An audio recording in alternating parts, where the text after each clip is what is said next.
So let's just jump right in with what is probably the most infamous insult in English literary history, the epigraph from Shakespeare's Will. Item I give unto my wife, my second best bed. Right? For centuries, critics and historians have practically obsessed over this one supposedly dismissive line, using it to paint this incredibly bleak picture of Anne Hathaway's marriage. But in this explainer, we're going to look at how former poet laureate Carol Ann Duffy totally flips the script and weaponizes this historical artifact.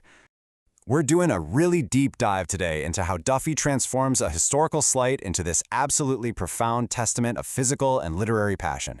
Honestly, if you're studying literature at the postgrad level, Duffy's Anne Hathaway is just a total masterclass in intertextuality and feminist reclamation. She isn't just writing a cute poem about the bard's wife, she is fundamentally reshaping the entire semantic field of their relationship.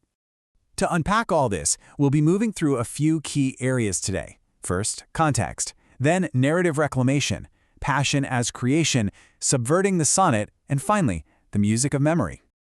Okay, kicking things off with part 1, context, and that infamous second best bed. Before we actually get into the mechanics of the poetry, we really have to recognize how deliberately Duffy pivots away from these very traditional, male-centric assumptions. Historical guesses about their relationship usually rely on incredibly thin evidence and, let's be real, a good dose of historical misogyny. Hathaway was 8 years older than Shakespeare, and their first child was born just 6 months after the wedding. Because of that, history has often unfairly framed her as this sexually aggressive older woman who somehow trapped him in a shotgun marriage. But Duffy? She immediately shuts that down by framing the second best bed not as a snub, but as the marital bed. It becomes this private, highly sacred site of devotion, totally separate from the best bed, which would have just been meant for house guests anyway. Moving on to Section 2, Reclaiming Hathaway's Narrative. Now, what's genuinely fascinating here is how Duffy takes Shakespeare, pulls him away from the bustling, urban life of a hotshot London playwright, and drops him entirely into the intimate, domestic space of their shared bedroom. It suddenly gives Hathaway all the power over her own narrative. To really grasp this power dynamic, we have to look at the massive contrast between the house guests and the lovers. The guests, sleeping in that best bed, are described as dozing on, dribbling their prose. I absolutely love that word choice. Dribbling. It reduces prose to this lethargic bodily excretion, literally drool. It represents the mundane, ordinary world, and maybe even the dull, uninspired assumptions of historical critics. Meanwhile, Hathaway and Shakespeare are operating in this incredibly dynamic, highly romantic realm of poetry. Which brings us to our third section, passion as poetic creation. This is really the thematic core of the whole poem, this deliberate slippage between physical intimacy and literary creation. Duffy doesn't just compare love to art, she makes them completely indistinguishable. His words are shooting stars that literally fall to earth as kisses. But structurally, it goes even deeper. Hathaway describes her own body as an echo and assonance, transforming physical touch into a verb dancing in the center of a noun. Think about that for a second. It utterly blurs the line between sex and syntax. The eroticism is literally being expressed through grammatical mechanics. Hathaway acts as the noun, the foundational, solid substance, while Shakespeare's touch is the active, graceful verb moving within her. It's just brilliant. If we categorize these allusions, we start to see Duffy's incredible intertextual layering. She calls the bed a spinning world, which is such a clear, brilliant nod to the Globe Theatre where Shakespeare's plays were staged, right? The bed physically mimics the imaginative scope of the stage itself. They visit forests, evoking As You Like It, castles, recalling Elsinore and Hamlet, and seas where he would dive for pearls. That last one is just fantastic. It's obviously an allusion to Ariel's song in The Tempest about profound transformation, but at the exact same time, it operates as a rather, sensuous euphemism for physical intimacy. Passion here isn't just love, it is as transformative and expansive as literature itself. Okay, on to Section 4, Subverting the Sonnet Form. So, structurally speaking, the crucial point here is how Duffy takes Shakespeare's absolute favorite poetic form, the sonnet, and totally subverts its strict conventions. She is paying homage for sure, but strictly on her own terms.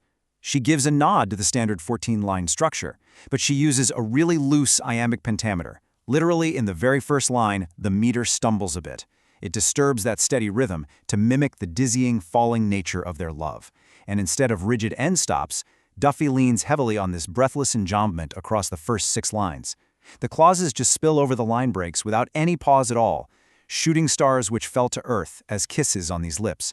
And it perfectly mirrors the tumbling motion of their passion, making the memory feel incredibly urgent. On the flip side, when she actually does drop in a full-stop caesura, like right after the words pearls or prose, it creates this massive, highly dramatic pause. These caesurae essentially dictate the oral pacing of the entire memory. By forcing us to stop dead in the middle of a line, Duffy makes the sensuousness of the imagery just linger in the air. Plus, for most of the poem, she completely breaks the formal conventions of the traditional Shakespearean ABAB rhyme scheme. She's visually and rhythmically declaring that their private love is way too wild to be contained by strict traditional boundaries. Let's head into our final section, number 5, the music of memory.